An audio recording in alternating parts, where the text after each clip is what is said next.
What's up, guys? Welcome to the Royal Hangover for episode 4 of The Royals. We're very happy to have Prince Liam himself, William Moseley, join us. Hello, welcome. How's it going? It's great. Everything's great. I'm doing great. We're going to get into everything about tonight's episode, but before we do, as usual, West Coasters, come back at 11 p.m. Pacific time if you want to avoid the said spoilers that we will be discussing momentarily, and start tweeting us your comments with the hashtag #TheRoyalHangover. Later, we're going to show William 3 of your tweets, and he'll pick the one that he wants to answer.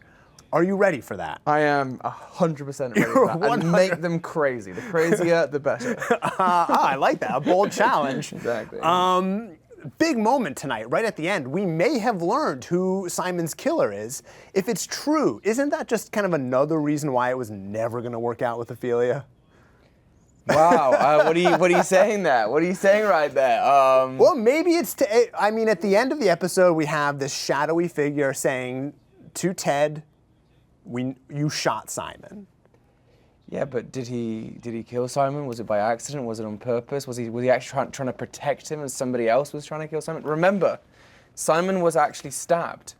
So was he shot? Was he stabbed? Like, I can't remember anything. I know. There's a lot of there are a lot of unanswered questions. I know. There are a lot of lead-ins, so you know. When you get the script and you read something like that, what's your mental? I mean, that's a cliffhanger, both as as a performer and an actor. Right. I mean, both as a performer and a fan. Yeah, you know, I'm hopefully a fan of the show.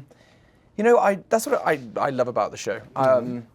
We always that's why Are we okay over here? Yeah, no. Yeah, okay. That's what I love about the show. The fact that we we always lead the audience one way. Mm-hmm. We lead them down a path. We make everybody think this is how this is going to go and blah, blah, blah. But it never is the way you think it is. So we always make a turn or a U-turn or a little we go across a roundabout maybe. Yeah, and, roundabout. Nice, very nice. And we always change it on you.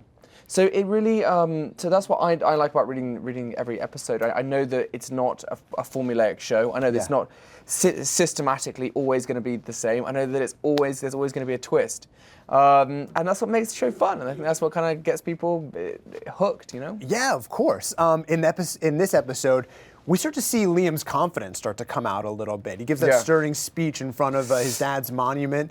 Does Liam feel like it's up to him to help protect and carry on Simon's legacy? Yeah, I think more than anything, the fact is that Liam loves his father. Whether it's his father or not, it's the man that cared for him, it's the man that guided him, it's the man that loved him unconditionally and was really a good person, a moral compass within his life and within the palace walls. So, Liam loves his father, loves this man, and he doesn't want to see him thrown under a bus, thrown under a red double-decker bus by Cyrus, Just throwing in every pun I can right now. Every English pun, I'm just throwing them in. Keep it going. So he loves his dad. Like anybody who cares for their parents, cares for their father. He wants to defend the right. He wants to defend what's good, and he doesn't really want to be king. He doesn't. It's not what he wants with his life. He just wants to sort of live a normal life. So when he gets up, I don't think he's prepared to speak at all and prepared to say whatever he's gonna say to this crowd. Actually, when I was doing that speech on the day, I was so nervous. Oh yeah? Yeah. Because it's like that's when you're acting in front of a crew and a camera, people that you know, but now all of a sudden you've got like a huge crowd of people. Yeah, and actually what you don't see in that shot is actually it was almost triple the size because we had 5 cameras going, so we had 5 different sets of crew members. We had people from the public started coming up, taking a lot of people from the public when I first get out, they are all real people. So I was nervous that they would know who I was and they would film me and I would just do a terrible job, forget all my lines, and everyone would be like on Twitter 5 seconds later. Luckily, I did it okay, and I think it's played out well. Yeah, you did. You did do. I think it was fine. I think it was good. Thank you. Yeah. Of course you did, man. Later in that episode, there's a fantastic scene where Cyrus tries to belittle Liam's speech a little bit, but Liam sort of throws it back in his face. That's right. Let's have a look at this scene, and then we'll talk about it a little bit. Do you really think your speech today makes you at all relevant? You babbled a few cliches to a brood of sentimental failures. It wasn't about me. It was about reminding the world how great our last king was. And how far we've fallen. Sucks about the cancer. But let's face it, you've never had any balls anyway. Oh man, so Cyrus getting cancer didn't really buy him much time. No, it didn't buy him much time. You know, the thing about Cyrus was that he, you know, he's a bad egg. You know, I mean, you know, he really is, and we see with his cancer, we see with his relationships, we see everything he works for, he tries to achieve is in a way of, you know, he doesn't want to gain respect from people. He wants them to fear him. Mm-hmm. And so he throws money at them. He does the most awful things you could ever imagine. You know, he defaces his own brother. Yeah. You know, which is quite an awful thing to do. You know, it's you know, our show is obviously based on Hamlet. So mm-hmm. you know, that's kind of the driving force of Cyrus. And you know, Liam is just trying to do his best, you know. Yeah, he's trying to be a good man, and exactly. And I like that. That was really a nice defiant moment. I dug it. It was good. It was cool. Last week on the Royal Hangover, we asked Alexandra Park if it was smart for Eleanor to befriend Mandy quite as quickly as she did. Tonight, we kind of got the answer that definitely not. Probably. What, that she likes Mandy a little she more and Mandy, yeah. you know, getting on as well as they did. Yeah. And we'll see. We've got a clip as to why. What are you doing here?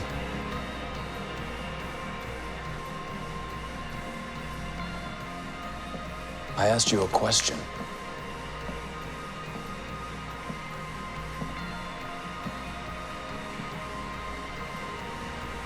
What are you doing here, Samantha? Just finishing what we started, baby. And I have been where you have been.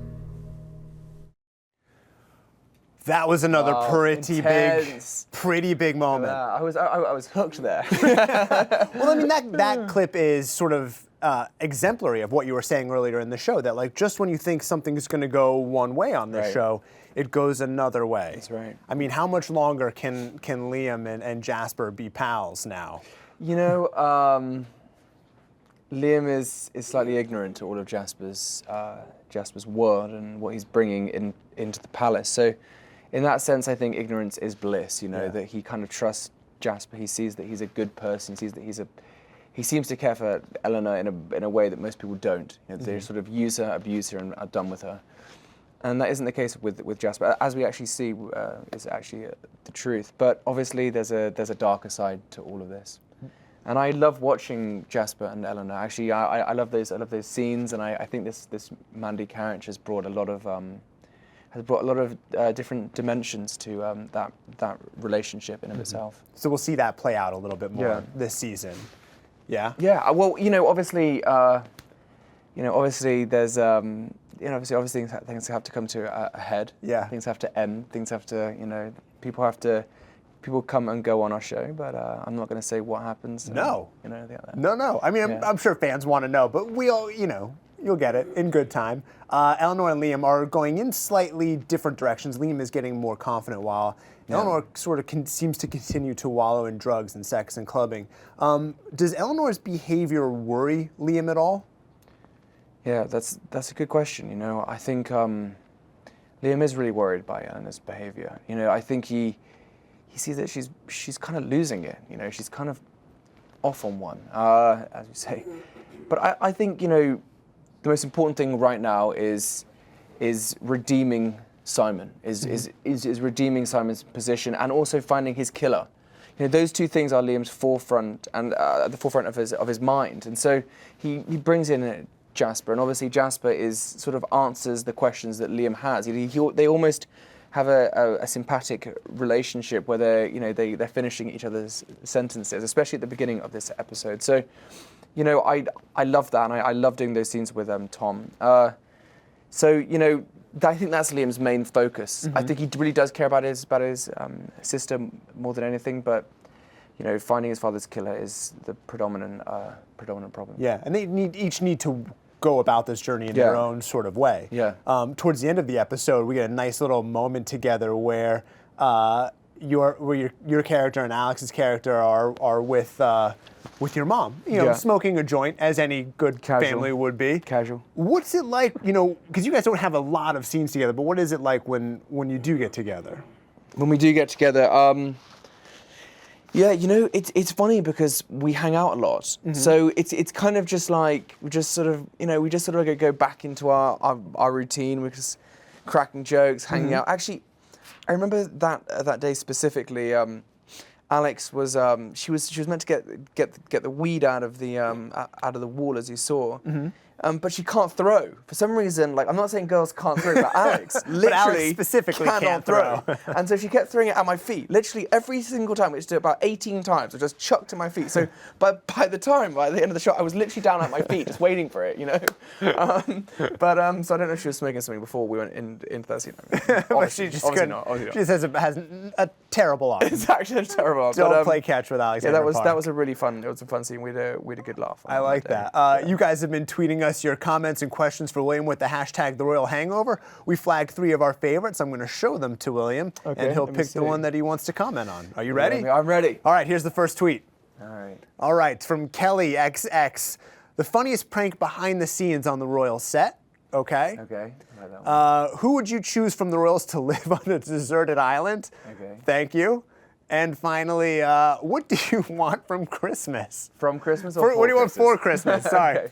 I was thinking that's not a family member. It's not somebody who's trying to get to you or figure Christmas, out. like the Bond girl, what's her name? Yeah, oh, yeah. Christmas. If it's her, I would just definitely take her right now. Lisa Richards. Which one do you want to answer? I would answer.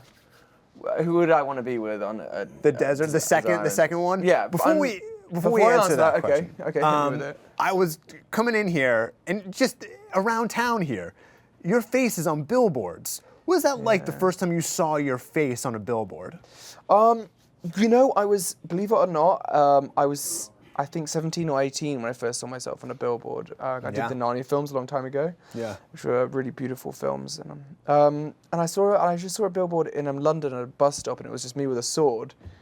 And I kind of you kind of like double take for a moment. Do you know what I mean? Like, I saw one on the freeway the other day, and I kind of almost crashed my car because you're kind of like, is that really? I'm like, oh my God, it's like a really kind of out of body experience for a moment. But I always say to people when I watch the show, or I watch myself, or I watch, or I see a billboard, it never feels like me. It never feels like William. It just feels like the character. It feels like the show or whatever I'm in. It feels like Peter from Narnia. It doesn't feel like William ever. I don't know if Leonardo DiCaprio feels like when he sees his billboard every 6 months. I mean, I doubt it. But for me, it doesn't really ever look like me. It's just a guy who looks strikingly similar, but is not you.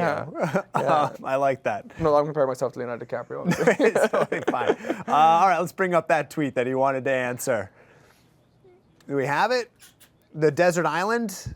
Okay, who would you choose from the Royals to live with you on a deserted island?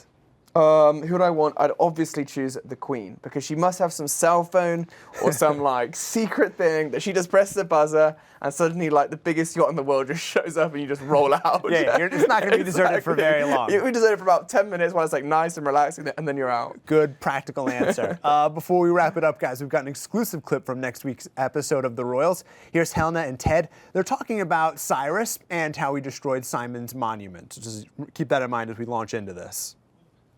I suppose we have you and your team to thank for keeping it out of the papers. Scotland Yard got the usual call to make it go away, but this time it wasn't us. If not us, then whom? We're looking into it. Like you're still looking into my husband's murder? I carry that with me every day.